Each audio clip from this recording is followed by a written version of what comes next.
ujian berbasis komputer, dan pengelolaan administrasi sekolah. Nah, yang kedua, kondisi jaringan di MAN 1 Ciamis itu yaitu sekolah dengan dilengkapi router switch, 35 akses point, koneksi Telkomselnya 100 sampai 200 Mbps, namun ditemukan juga koneksi tidak stabil.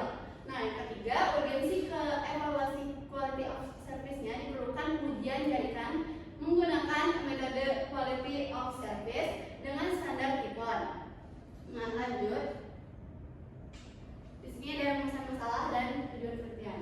Nah, baik, pada rumusan masalah ini kami memiliki beberapa poin. Yang pertama itu bagaimana sih kondisi infrastruktur jaringan komputer di MAN 1 Ciamis itu. Lalu yang selanjutnya itu bagaimana topologi jaringan yang digunakan, dan juga apa saja sih kendala yang terjadi pada jaringan. Dan yang terakhir itu bagaimana hasil evaluasi kinerja jaringan menggunakan metode quality of service. Nah, adapun tujuan penelitian kami itu yaitu untuk mengetahui kondisi infrastruktur jaringan di MAN 1 Ciamis, lalu juga mengetahui topologi jaringan yang digunakan, mengidentifikasi kendala jaringan yang ada, dan yang terakhir itu mengevaluasi kinerja jaringan menggunakan output, delay, jitter, dan paket loss. Disebut juga standar TIPON. Nah, selanjutnya metode penelitian kami menggunakan metode quality of service, di mana untuk pemaparan QoS ini kami menggunakan apps Wireshark, di mana menginginkan metode pengukuran jaringan dalam memberikan layanan optimal. Nah, parameter utama yang jadi di sini tuh ada 4 tahapan, di mana kami tuh mengidentifikasi masalah dulu, di mana tahap awal tuh dilakukan dengan observasi langsung ke MAN 1 Ciamis untuk mengamati kondisi infrastruktur jaringan. Yang kedua, studi literatur, di mana tahap ini meliputi pengkajian referensi ilmiah yang relevan mencakup teori jaringan komputer. Dan yang ketiga, untuk pengumpulan data, di mana pengukuran dilakukan pada beberapa titik akses point Wi-Fi yang tersebar di ruang kelas MAN 1 Ciamis menggunakan aplikasi Wireshark. Dan yang terakhir itu ada analisis data, di mana data hasil pengukuran dianalisis dengan membandingkan nilai setiap parameter QoS terhadap standar TIPON. Nah, standar TIPON ini tuh ada ini. Jadi indeksnya tuh ada sangat bagus, sedang, dan buruk. Kualifikasi ini didasarkan pada parameter throughput, packet loss, delay, dan jitter, di mana kategori sangat bagus ditandai dengan nilai throughput di atas loss 0%, delay kurang dari 150, dan sementara itu kategori buruk ditandai dengan di bawah 256 kbps, packet loss antara 15 sampai 12%, delay lebih dari 450 ms, dan jitter antara 125 sampai 225 ms. Lanjut, di sini ada kondisi infrastruktur jaringannya. Nah, kondisi infrastruktur jaringan di MAN 1 Ciamis ini routernya itu memiliki 1 unit sebagai gateway utama jaringan. Lalu memiliki juga akses point yang dimiliki 35 unit di setiap ruangan kelas. Providernya itu menggunakan Telkomsel dengan koneksi internet ISP, dan juga memiliki switch 10 unit yang didistribusikan ke seluruh area. Lalu ada juga server yaitu dengan 1 unit saja, server layanan internet, dan juga bandwidth-nya itu adalah 100 sampai 200 Mbps. Next, sini ada topologinya. Pokoknya topologinya itu sama kayak tadi. Kurang jelas ya gambarnya. Kurang jelas. Nah, di mana ada kendala jaringannya tuh? Yang pertama, kamu menemukan koneksi tidak stabil, sering terputus saat jam sibuk ketika banyak pengguna yang mengakses secara bersamaan. Yang kedua, penurunan kecepatan, di mana internet itu lambat akibat keterbatasan dari sisi provider. Yang ketiga, belum ada manajemen bandwidth, di mana tidak ada kontrol distribusi bandwidth sehingga performa menurun signifikan. Nah, yang terakhir, distribusi jaringan itu belum ada LAN, dan LAN itu hanya ada di lab aja. Ruangan lain sepenuhnya bergantung hanya pada Wi-Fi saja.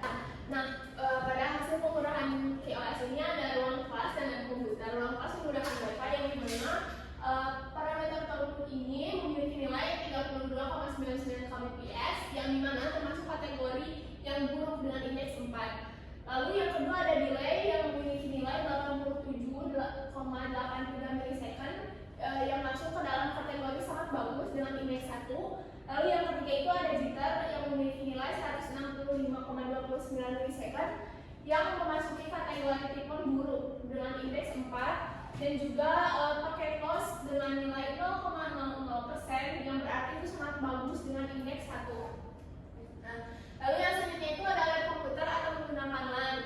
Nah, yang pertama itu juga throughputnya memiliki nilai 14,21 kbps dengan kategori tipe buruk dengan indeks 4. Lalu parameter yang delay itu nilainya 168,4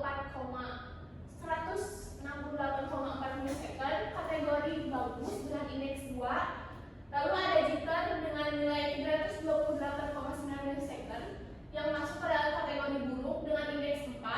Dan juga yang terakhir ada paket pos dengan nilai 0,00% dengan kategori sangat bagus dengan indeks 1. Nah, pengukuran ini dilakukan pada jam sepi menggunakan Wireshark, browsing web, serta streaming YouTube sebagai aktivitas jaringan. Lalu yang selanjutnya itu ada analisis dan rekomendasi perbaikan. Yang pertama itu ada throughput yang memiliki kategori buruk baik di kelas maupun di lab karena sangat rendah dan akibat bandwidth tidak terkelola. Lalu yang kedua itu jitter, itu juga termasuk kategori buruk dan di kelas maupun di lab yang sangat tinggi karena indikasi ketidakstabilannya paket data.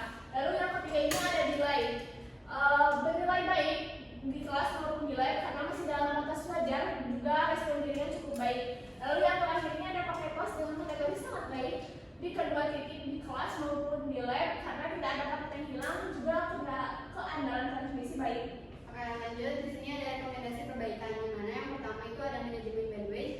Kita tuh harus menerapkan frequent tree atau simple FQQ agar distribusi merata. Yang kedua untuk pemisahan jaringan. Jadi buat di VLN atau SSID terpisah untuk guru dan siswa. Nah, yang ketiga juga ada optimasi akses point, yaitu evaluasi posisi kanal dan daya baca akses point tambah di titik lemah. Yang keempat juga meningkatkan bandwidth ISP, yaitu dimana kita tuh meningkatkan kapasitas 100 sampai 200 Mbps kurang untuk 924 pengguna potensial. Dan yang terakhir memperluas LAN, dimana LAN itu dipasang di selain lab aja gitu. Jadi di kelas di mana-mana pun ya sesuai penggunaannya, dan juga untuk monitoring berkala menggunakan Wireshark atau tools lain secara rutin. Nah, di sini pun kesimpulannya yaitu infrastruktur jaringan di mana satu Ciamis itu cukup memadai, namun belum diimbangi manajemen bandwidth yang optimal. Lalu topologi kombinasi tree dan star, juga distribusi dari SP, router, switch, IP, dan LAN. Lalu yang kendala utamanya itu koneksi tidak stabil, kecepatan mundur saat peak hour, tanpa manajemen bandwidth, distribusi LAN tidak merata. Lalu yang terakhir yaitu QE, quality of service ini nilai dan pakai pos dalam kategori baik, sangat baik, namun throughput dan jitter keduanya masuk kategori buruk serta harus segera ditangani. Baik, adakah yang mau ditanyakan? Oke, boleh dari saudara Isha. Pertanyaannya, apa dampak nyata dari kondisi jaringan yang buruk ini terhadap kegiatan belajar mengajar? Boleh kembali ke latar di awal, latar belakang, kalau tidak salah. Boleh di sini. Nah, tadi itu dampak nyata ya, karena di jaringan Satu Ciamis itu jaringannya sangat jelek yang di kelas, sedangkan murid itu sangat banyak. Jadi itu dampaknya kegiatan belajar mengajar dengan online itu sangat berdampak buruk. Jadi kayak jaringan jelek, jadi susah misal kamu browsing atau apa. Jadi kelompok sendiri gitu. Ya. Terus ujian berbasis komputer juga bisa terganggu gitu. Pengelolaan data administrasi sekolah itu juga bisa terganggu. Oke, pertanyaan selanjutnya apakah ada yang? Oke, boleh. Yang bertanya, kenapa melakukan pengujiannya di jam sepi bukan di jam sibuk? Karena yang pertama nih, kita tuh terkendala oleh kalau waktu nggak terlalu terkendala ya. Cuma kita itu terkendala akses aja sih. Kalau misalkan dari itu mah kenapa dilakukannya di jam sepi? Karena kita merasa malu juga, malu sih. Mungkin cukup sekian. Presentasi dari kami kelompok 16 Sekian, wassalamualaikum